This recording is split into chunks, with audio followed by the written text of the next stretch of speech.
அப்ப ஆனா நம்முடைய கல்யாணம் இருக்கப்ப இந்த கல்யாணத்தை அழித்து நான் பயிர் தொழில் செய்து நாட்டு மக்களை காப்பாற்றினேன். ஓ சிவபெருமான அருளால பிறந்தவன். ஏன்னா நான் பரமனுடைய அனுகிரகத்தில் பிறந்த ஏற்கனவே காலத்துல பரமேஸ்வரனை பரிசுத்தம் பரமனே ஏற்கனவே பயிர் தொழில் செய்தால் ஆனா நாட்டு மக்களுக்கு குறை என்று வரக்கூடாது. பசி பச்சை என்று அயல் நாட்டுக்கு போகக்கூடாது.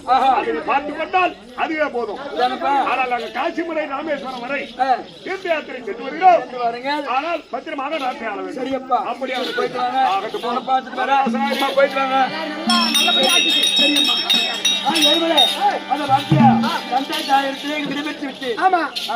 தாய் தந்தை என்ன சொன்னாங்க? நம்முடைய குலத்தொழில் திருட்டு தொழில், திருட்டு தொழில் செய்துதான் நாட்டு மக்களை காப்பாற்ற சொன்னாங்க. ஆனால் நம்முடைய நாடு கல்விநாடு. அப்ப இந்த கல்வி நாட்டை அழித்து அதை பயிர் தொழில் செய்து பயிர் வச்சு நாட்டு மக்களை காப்பாற்றலாம். இப்ப என்ன செய்யணும்? இப்ப கல்வி நாட்டு இந்த கல்வி நாட்டை அழிக்கிறது.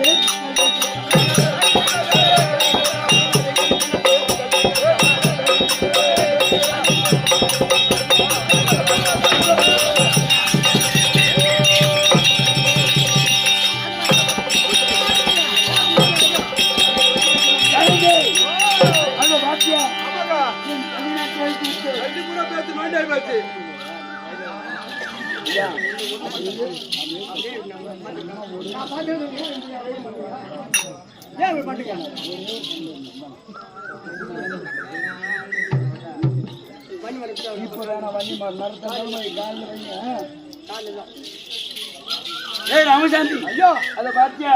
கல்யாணத்தை திருத்தி இடத்த திருத்தியாச்சு. ஆமாங்க, பார்த்தா அங்க பாத்தியா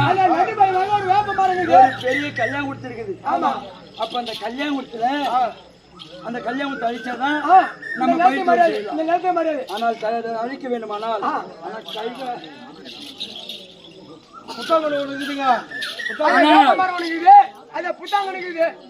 என்ன இருக்குது? வேப்ப மரம் இருக்குதா? ஆனால் கல்யாணத்துல பெருத்த புத மேல இருக்குது. கல்யாணத்து அந்த கல்யாணத்தை அழிக்கணும். அப்ப கல்யாணத்தை அழிக்கணும் நிலத்தை அழிக்கணும். அந்த அதை அழித்தால்தான் நம்ம பயிர் தொழில் செய்யலாம். ஒப்பா இருக்கும். ஆனா எனக்கு என்னவோ மனசுக்கு ஒரு மாதிரியா இருக்குதுடா. அதை சுத்தலாம். அது என்ன பண்ணுங்க? அது எடுத்தா நம்ம நிலத்து மாதிரியா கிடைக்கும். ஆமா, அப்பதான் பயிர் வைக்க முடியும். என்ற கல்யாணத்தை அழித்து